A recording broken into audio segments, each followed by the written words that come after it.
We found an abandoned house in the woods. I've always wanted to explore it, but something kept stopping me. Today was the day that we were finally going to go check it out.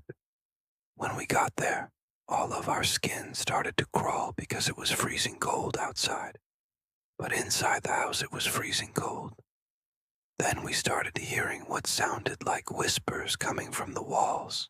We started to feel really uneasy, and we couldn't shake the feeling that we were being watched. There were so many rooms in this house, and all of them were completely empty except for one. There was a door at the end of the hall, like the last room in the house, and it had a keyhole, but there was no doorknob. It was very strange. When we opened the door, it creaked open to reveal a dark and dusty room. All of the windows had been boarded up, which made it completely pitch black. There was just enough space for a small bed in here, and that's what made us the most uncomfortable. In the corner of the room, there were some old pictures hanging crookedly on the wall. They showed a family who seemed to be happy, but when you looked closely at their faces, they all looked terrified. This was the creepiest part of it all.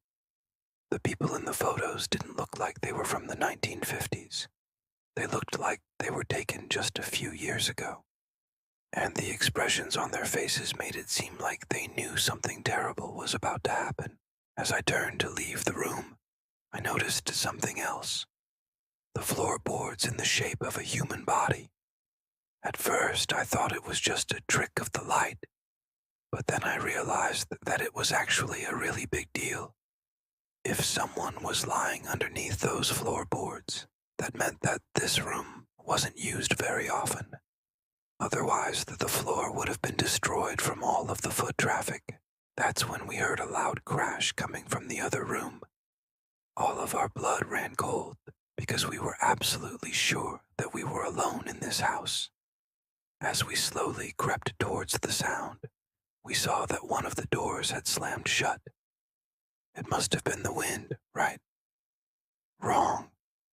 When we tried to open it, it wouldn't budge. We tried to call out, but our voices sounded weak and pathetic. And then we started hearing more crashes and footsteps, like someone or something was running around the house. When we finally got the door open, we ran as fast as we could out of that house. As soon as we got outside, we turned to look back at the house, but it was gone. It was like it had never even been there. We were completely surrounded by trees, and there wasn't a single building anywhere. To this day, we still don't know what that house was or why it vanished.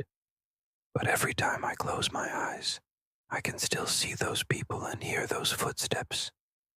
Maybe it was all in our heads, a hallucination brought on by the isolation and the darkness.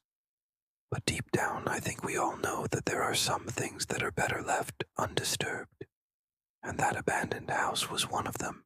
If you think you're brave enough to explore it, I'll leave the directions in the comments. You can find it if you dare. But please, whatever you do, don't go inside. Just take my word for it. It's not worth it. So did you enjoy this scary story? If you did, make sure to stay tuned for more. Bye.